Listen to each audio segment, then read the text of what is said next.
الشيطان الرجيم. بسم الله الرحمن الرحيم. صلى الله عليك يا رسول الله، صلى الله عليك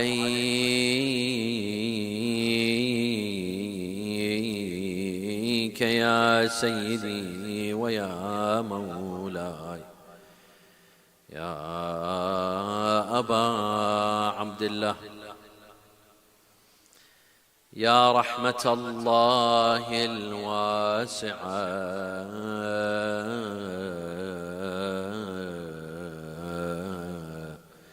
ويا باب نجاة الأمة، ويا عبرة كل مؤمن ومؤمنة،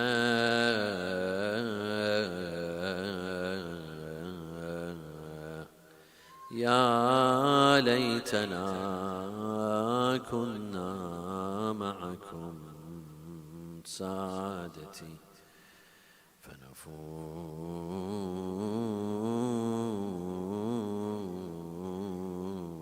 فوزا عظيما.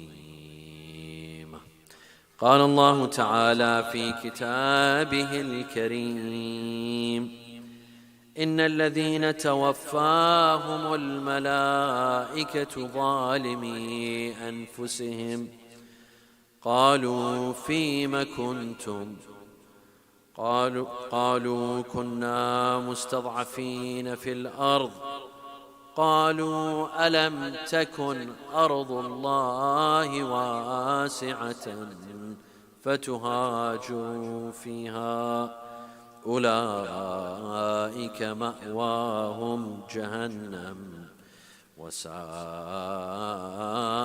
مصيرا. صلوا على محمد وآل محمد.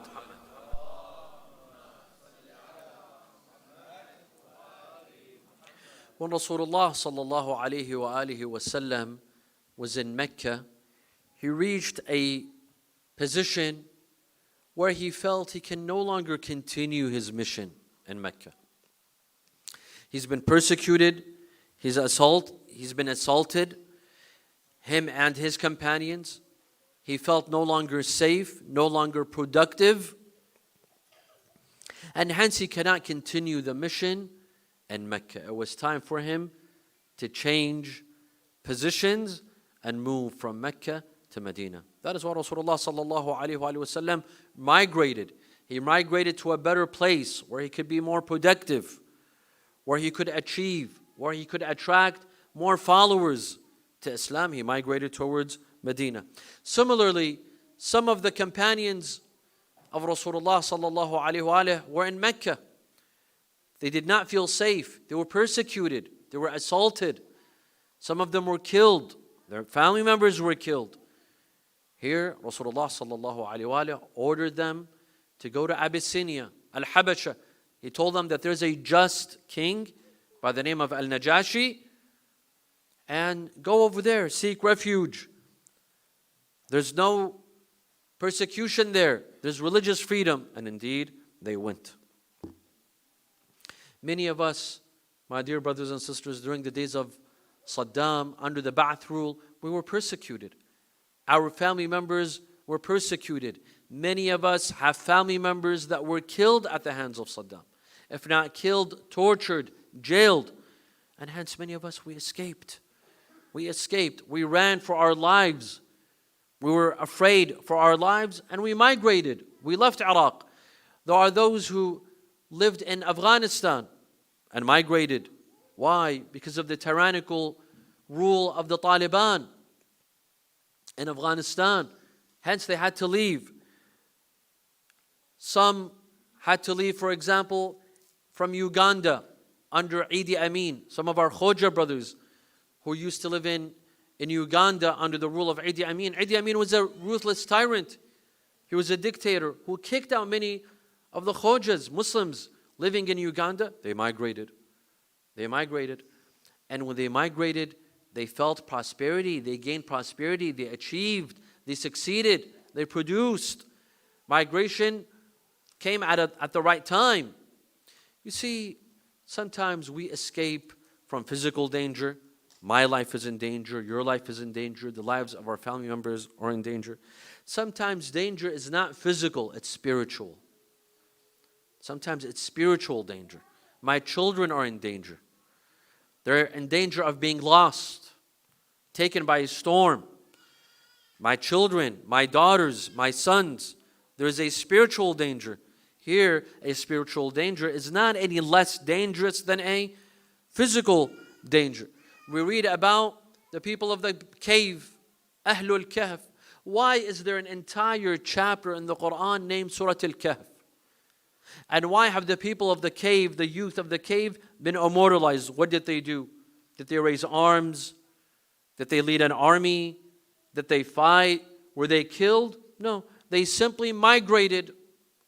They simply migrated. There was an unjust king. There was a tyrant. There was an oppressor. They left him. They left him because there was no religious freedom. They were not able to exercise their religion freely. They migrated. إِذْ أَوَى الْفِتْيَةُ إِلَى الْكَهْفِ. They ran away from their city and they went to a sanctuary. They made a cave into a sanctuary. إِذْ أَوَى الْفِتْيَةُ إِلَى الْكَهْفِ فَقَالُوا رَبَّنَا آتِنَا مِنْ لَدُنْكَ رَحْمَةً وَهَيِّئْ لَنَا مِنْ أَمْرِنَا رَشَدًا. And hence Allah subhanahu wa ta'ala immortalizes the memory of the people of the cave. Now, we Muslims living in the West, in Canada, in the US, in the UK, in Australia, in the Netherlands, in New Zealand, there's a danger facing our families, facing our children. There are challenges growing day by day that are facing our children, our youth, our families. Our families are under attack, not physical attack. No one is out to get our family physically and put them in danger, but spiritually, ethically, morally, there's a danger. These challenges are growing day by day, and these challenges include, number one, the problem of gender neutrality. They are teaching our children from a very young age that it is your choice. Do you wish to be a man, a woman, a boy, or a girl? The choice is yours. You see how this goes against Allah's fitrah? Allah created us as either men or women, but they're telling us that gender is fluid. You could be a boy, you could be a girl, you could be neither, you could be both, or you could be something else. This is what they're teaching them. We have the problem of the LGBTQ agenda and ideology, where they are coming after our children, brainwashing our children from a very young age, that it's okay for two men to be together or two women to be together. This is absolutely okay. It's natural. And they're putting it in movies, in cartoons. Even in Disney cartoons, they're putting things like this to desensitize, to make it acceptable. As a child, as a 6 or 7-year-old, and you watch these things on movies or in TV series, this becomes something very, very normal for you. Other challenges include silence over oppression, silence over Gaza. Some people say enough is enough. We live in a country that is complacent with oppression, and we're fed up. Challenges include paying interest, mortgage, credit cards, where you have to pay interest. There's school shootings, there's school violence, there's gun violence in a lot of schools around North America. And this poses a danger for our children. How safe do we feel when we send our kids to school? There's the legalization of drugs, the legalization of marijuana. Now it's become legal. And it's being widespread. The issue of sexual freedom. So here, there's a challenge posed. There's a question posed. And that is, what do we do with all of these challenges? What do we do? Do we stay? Do we remain here in Canada, in America, in Europe, in Australia, or New Zealand? Or do we pack our bags and we leave and we migrate the same way Rasulullah migrated from Mecca to Medina, the same way we migrated from Iraq to Canada, and now we reverse the migration back to Iraq, back to Afghanistan, back to Iran, back to Lebanon, and back to our home countries. Here, there are two opinions. The first opinion that says, yes, indeed, we need to pack our bags and leave. The second opinion says that we need to stay. We are here to stay. This is home and will remain home for us. Tonight, my dear brothers and sisters, I shall present both views objectively to the best of my ability, and at the end, present my take on the subject. وصلوا على محمد وآل محمد.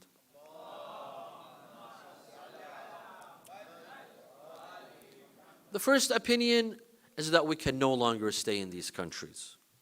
We can no longer raise our children in a proper Islamic manner in these countries. It has become too dangerous, spiritually dangerous for our children. We might lose our children. They are teaching them at a young age to choose their gender identity, whether to be a boy or a girl. Or maybe they can change, or maybe they can choose neither. And they're being indoctrinated at a very young age. So this is very, very dangerous. And Allah subhanahu wa ta'ala will hold us accountable. Allah on the Day of Judgment will tell us, that wasn't my land, my earth vast? Why were you stuck in one place? Why were you stuck in one country? Why didn't you move and migrate to another place? أَنَّ الَّذِينَ تَوَفَّاهُمُ الْمَلَائِكَةُ ظَالِمِي أَنفُسِهِمْ. Some, they oppress themselves. قَالُوا فِيمَ كُنْتُمْ. The angels will ask them, where were you? What were you doing? قَالُوا كُنَّا مُسْتَضْعَفِينَ فِي الْأَرْضِ. They will say that we were powerless. We were weak. We couldn't change our destiny. We couldn't change our status. كنا مستضعفين في الأرض قالوا ألم تكن أرض الله واسعة فتهاجروا فيها. They will be told that wasn't Allah's lands, Allah's great earth vast, so that you may migrate from place to place. Why were you stuck in one place? Why were you stuck in one country? You could migrate. Allah's lands are vast. فأولئك مأواهم جهنم وساءت مصيرا. Those people will enter hellfire for weakening themselves and living in a country where they cannot practice their religion freely. Their religion might be in danger, and the religion and faith of their own children. So this opinion, this camp states that why did we come here? Why did we come here in the first place? To seek a haven, to seek a safe haven for ourselves and our family members. We needed an education. We came and we sought an education. We needed political asylum, a place to be safe. We sought a place to be safe, and alhamdulillah, we were safe. Now that we've made enough money, we're educated, our children are now educated, now it's time to pack our bags and leave. Enough is enough. We gained what we wanted, and now it's time to leave. And how can we stay in a country that is complacent with tyranny, with oppression? We live in a country that supports an apartheid nation that believes in genocide, in human genocide, and they're creating massacres in Gaza every day, and our country is complacent. And by living in this country, we are also complacent. As I mentioned a night or 2 nights ago, that our leaders are afraid of using the word ceasefire. They don't dare use the word ceasefire, and we live in this country, and everything is jolly, as if, 30,000 children have not been killed in Gaza. Well, this camp says, didn't we learn from Imam Hussein alayhi salam? Doesn't Imam Hussein alayhi salam say, أَلَا تَرَوْنَ إِلَى الْحَقِّ لَا يُعْمَلُ بِهِ وَإِلَى الْبَاطِلِ لَا يُتَنَاهَى عَنْهُ? Didn't we learn anything from Imam Hussein alayhi salam to stand up against oppression, to stand for the truth? Well, we live in a country, we live in a society that doesn't stand up to the truth. Why should we pay tax to a government that supports genocide and supports another government that is performing genocide? So this camp says maybe our daughters will later on take off their hijab, or maybe they will refuse to wear hijab. Maybe our children will go in a different direction. Maybe they will go in the direction of drugs, la samahallah, or maybe affected by gun violence, school violence. We need to save our children. We need to look into the future. into the future of our progeny, our children, our grandchildren. How long do you want to stay? How long do you want us to stay in these countries? You know, recently I heard about Sweden, and this is something very, very awkward. You would not assume that in a democratic European country like Sweden, you know, in Sweden, they have taken 60,000 Muslim kids from their parents. 60,000 kids. So they say if a child cries in the middle of the night, the neighbors call. They say these Muslims are abusing their kids. Social services take your kids. If they see a young girl or a young boy fasting and he looks a bit pale or weak, they ask him, what's wrong with you? He'll say, I'm fasting. They say it was probably your parents that forced you to fast, and they take the children. For the slightest excuse, any reason, they take kids. They've taken over 60,000 Muslim children from their families. In Sweden, this is not a country in Africa or in the Middle East. This is in the heart of Europe. This is what is happening to some Muslim families. They're losing their children. Some of them are fleeing. They're running away from Sweden. Can you imagine? They're running away from a democratic country because their kids are being taken away. But the question is, if we leave, where do we go? You know, the ones that hold the first opinion, they have to answer this question. If we leave Canada and America and the UK and the Netherlands and Sweden, where do we go? They say the Gulf countries. The Gulf countries, they have economic prosperity. There's great work opportunities. They're developed countries. They are not third world countries. Excellent schools, beautiful countries, very developed, high-rise buildings, malls, very westernized. And they're close to Iraq and Iran. And Mecca and Medina, you could go for ziyarah, you could go for hajj, you could go for umrah, you could go for ziyarat al-arba'in. It's easy to perform hajj and umrah, right? And it's an Islamic country. There's halal food. There's mosques everywhere. They speak Arabic. There's no LGBTQ. There's no gender issues.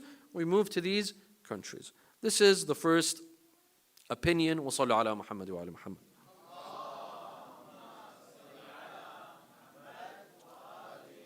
الثانية رحمكم الله.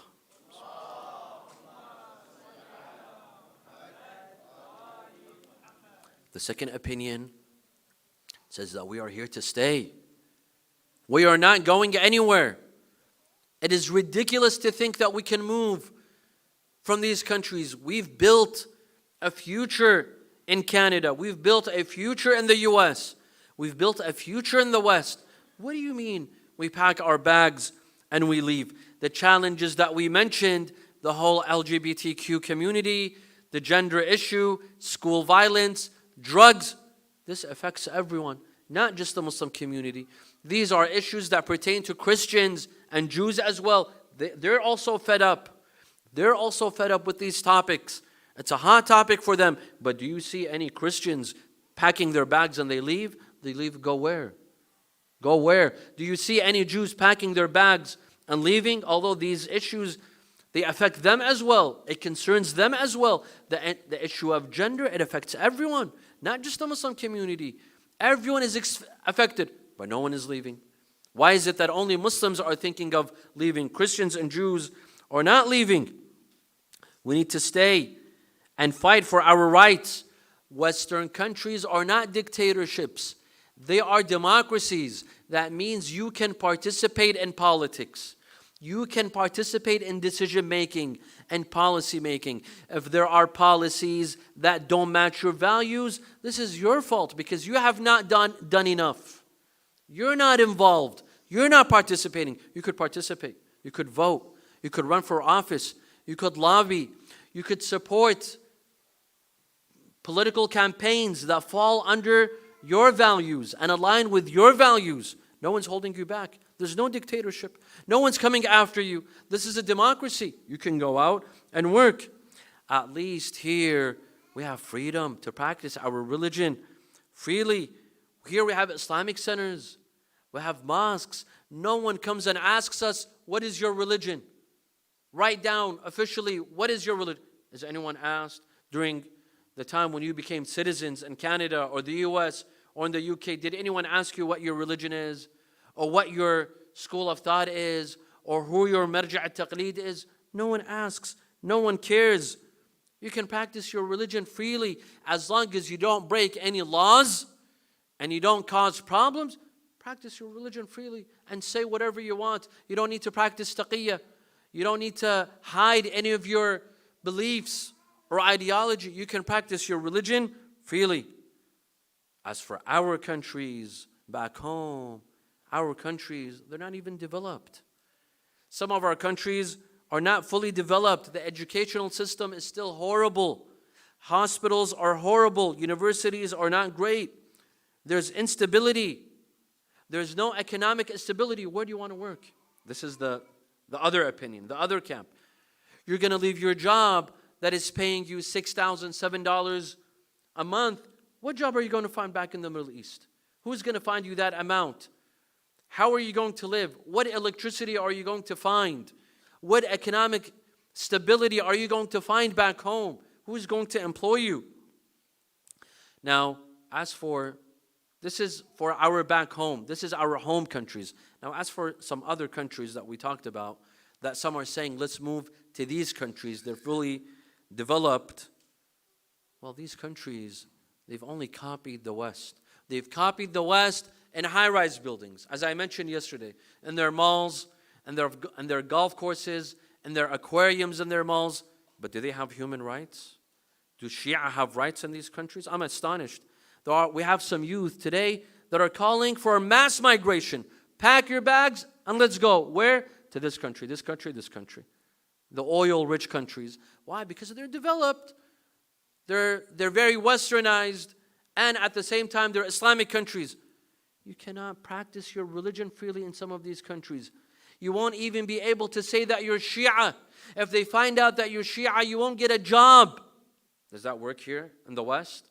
They base your job opportunities are based upon your ethnicity or which school of thought you follow or which religion you follow. No.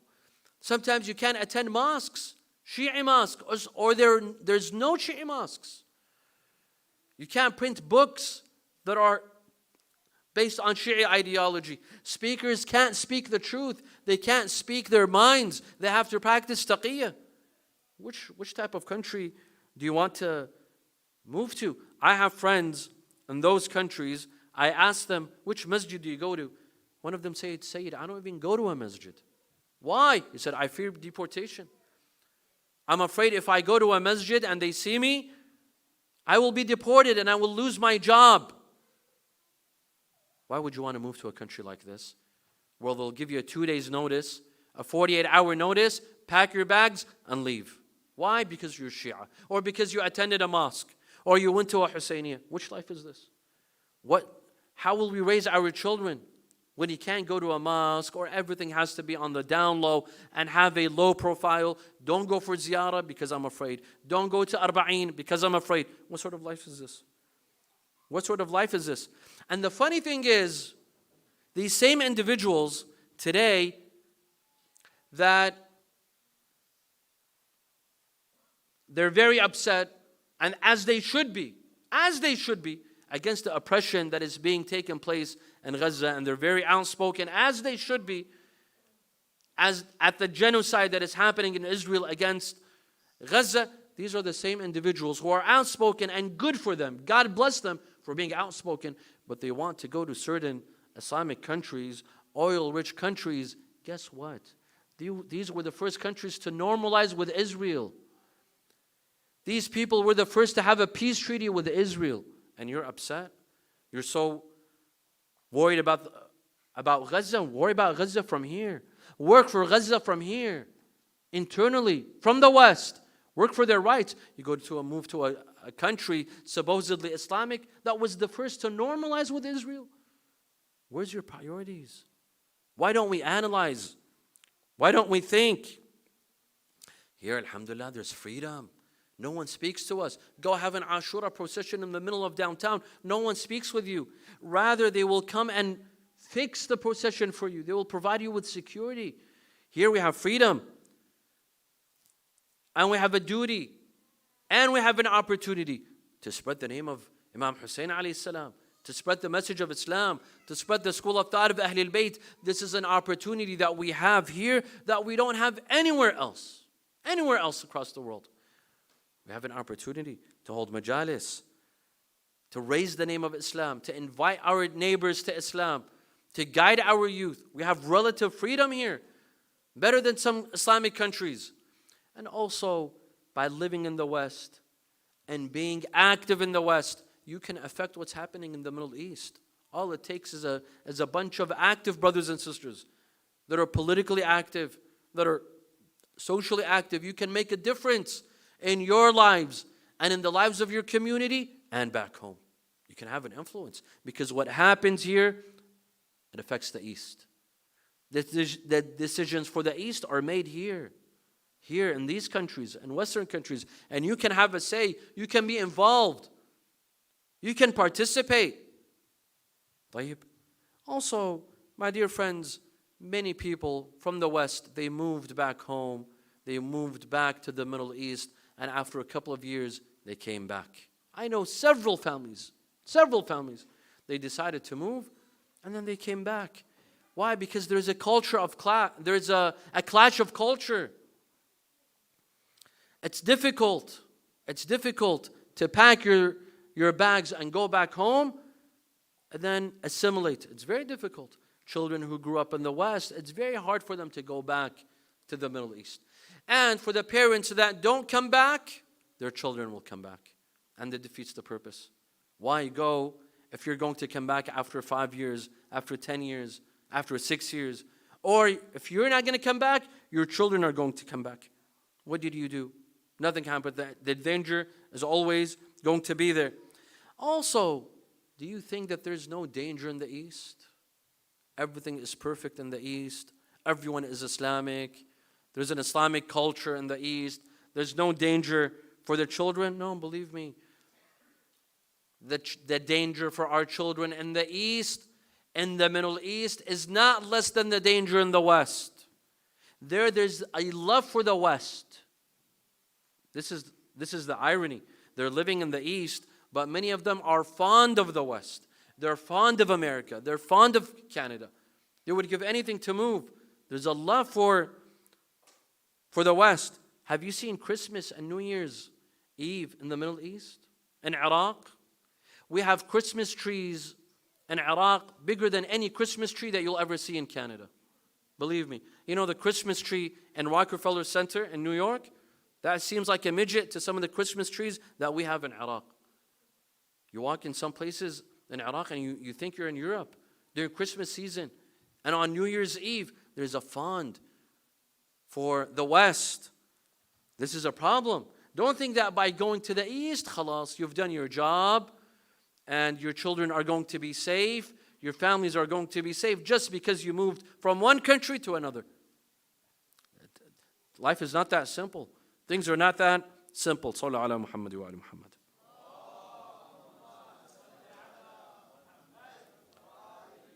These are two perspectives, my dear brothers and sisters. Two perspectives that I just described.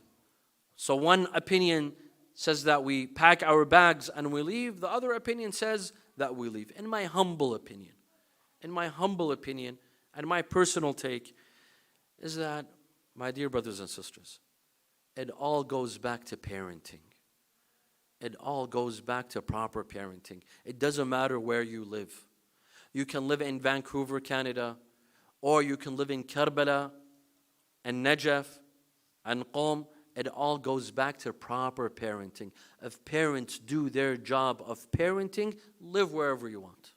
Live wherever you want. I was telling a group of brothers, I don't know if it was here or in Toronto, I'm sorry, because I've had so many majalis in the last couple of nights, I get mixed up. I was telling them, do you know in Las Vegas, there's a masjid. I've been to it. A masjid.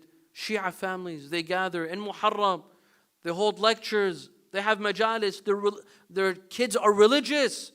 But they're in Las Vegas, in one of the worst cities in the world. But it all goes back to parenting. If you parent properly, live wherever you want to live. But the problem is, we don't want to do our job. I'm too lazy. So I said, let me pack my bags. I, as a father, I don't want to take responsibility for my children because I'm busy with work, with my community, with my business. I don't make time for my children. So I said, khalas, let me go back home to Iraq, to Iran, to Afghanistan, and inshallah my kids will be set. It doesn't work that way. It's not a plane ticket that's going to change your children just by moving from one country to another. It's about parenting, proper parenting, from the father's side and the mother's side, both. It takes two to parent, the father and the mother.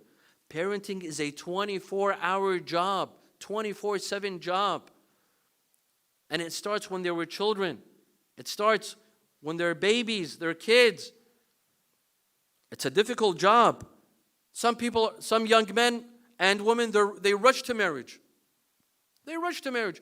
But they don't realize what a difficult job it is to properly parent, to raise good mu'mineen. Wallah, it's one of the most difficult jobs in the world, to raise proper kids, mu'mineen, that believe in Allah and believe in the Ahlul Bayt and pray and fast and are truthful and are honest. It's very difficult. Some parents, they have shortcomings towards their children. They think by moving, they've done their job. Khalas, they've protected their children. No. There are some, they have shortcomings towards their children, yet always complain of dangers. I'm afraid for my son. I'm afraid for my daughter. Some are very careless towards their children. They have no idea what's happening in the lives of their children, who are their parents, who are their friends, where do they go out to, what is on their social media, what are they posting, who are they speaking to. They are clueless, and when their children are in trouble, they come, Sayyid, please help me with my children. Please come rescue my child. Are you joking? You've been sleeping this whole time, and you want a Sayyid or a Sheikh to perform a miracle, recite a dua and get your child to become religious? Where were you? Where were you this whole time? That you let your children drift, and then you want a majlis all of a sudden, or a Sayyid or a Sheikh to miraculously make your children religious. It doesn't work that way. It doesn't work that way. Our parents have to work harder on their children. Pay attention to their children. If you are parenting properly, I tell you, stay. There's no need to go. There's no need to go. As long as you are doing your responsibility towards your children. Also, my dear friends, don't forget, here you have Islamic centers. You have majalis. You have youth groups. Don't take these majalis for granted. Don't take these majalis for granted. These majalis are the ones that rescue your children from all the dangers, from all the wolves that are attacking us from every direction. It is these majalis that we grew up in, and we bring our children in. That's why I say, even if the kids are not listening to the lecture, bring them. Even if they're here to play, let them play. As long as they grow up in an Islamic environment, in the masjid, let them enjoy the masjid and fall in love with the masjid ever since they're children. So that when they're teenagers, you don't have to beg them to come to the masjid. No. Why do we beg our children to come to the masjid? Because we did not allow them to fall in love with the masjid when they were children. If they want to play, let them play. Bring them. Bring them. It's fine. Especially these nights, the nights of Ramadan.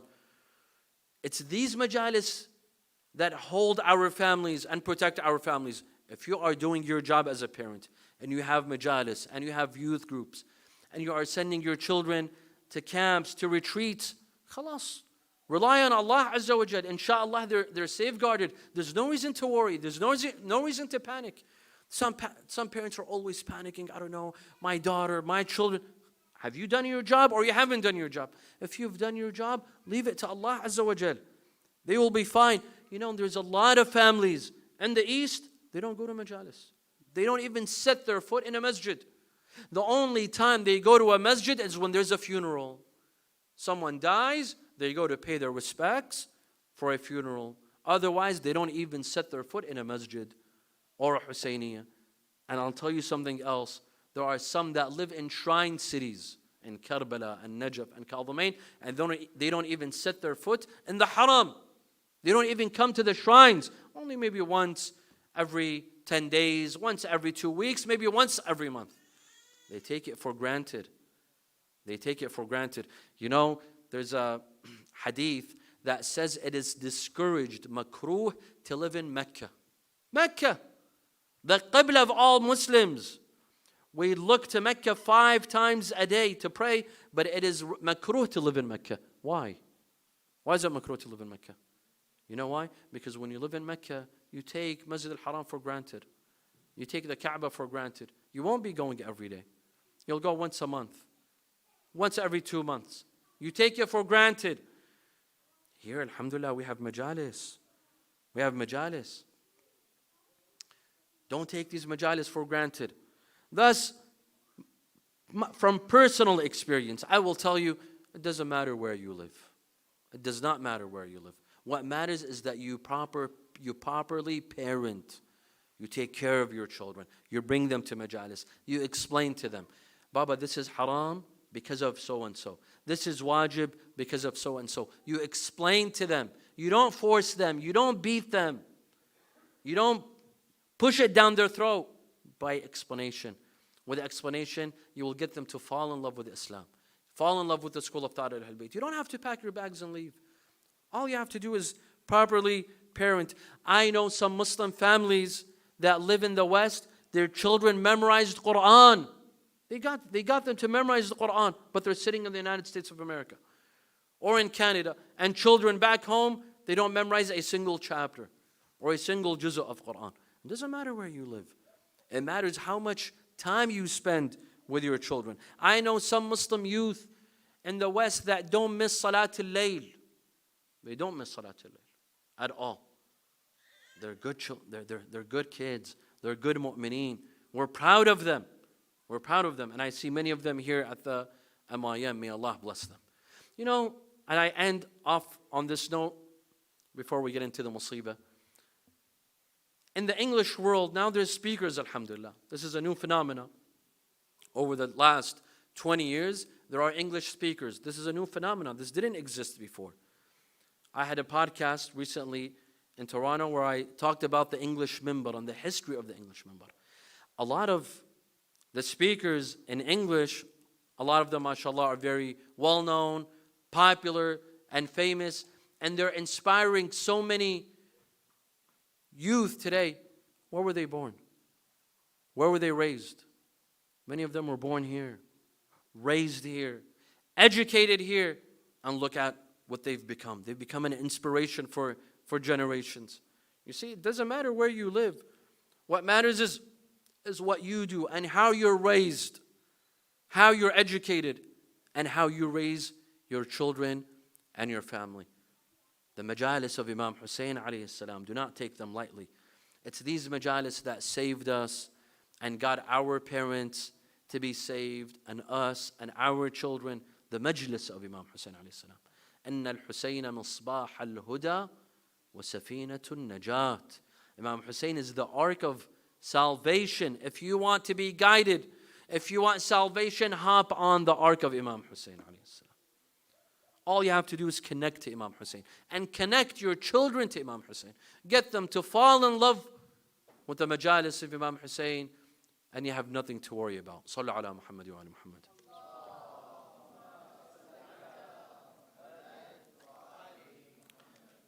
Now that we've mentioned the name of Imam Hussein alayhi salam, let's end our majlis with a few tears for the tragedy of Imam Hussein alayhi salam. Yesterday we were in Kufa. The last 3 nights we were in Kufa. Tonight I'd like to take you to a different place, and that place is Sham, Damascus. Let's go to Sham. Let's go see the family of Imam Hussein alayhi salam in Damascus, in that khariba where Yazid had put the daughters of Imam Hussein and the orphans of Imam Hussein in Sham. As-Sayyidah Zainab, her job was to go from woman to woman, from child to child, from orphan to orphan, putting them to sleep, making sure that all of them go to sleep. And indeed, in one night in Sham, Sayyidah Zainab put all of the women to sleep, all of the children, consoling them, comforting them. And now she's about to sleep. Sayyidah Zainab would not get any sleep, would not get any rest. She's about to sleep, All of a sudden, Ruqayya, the daughter of Imam Hussein, wakes up and she starts screaming, Amma, Amma, Amma, Aina Abi, Aina Walidi.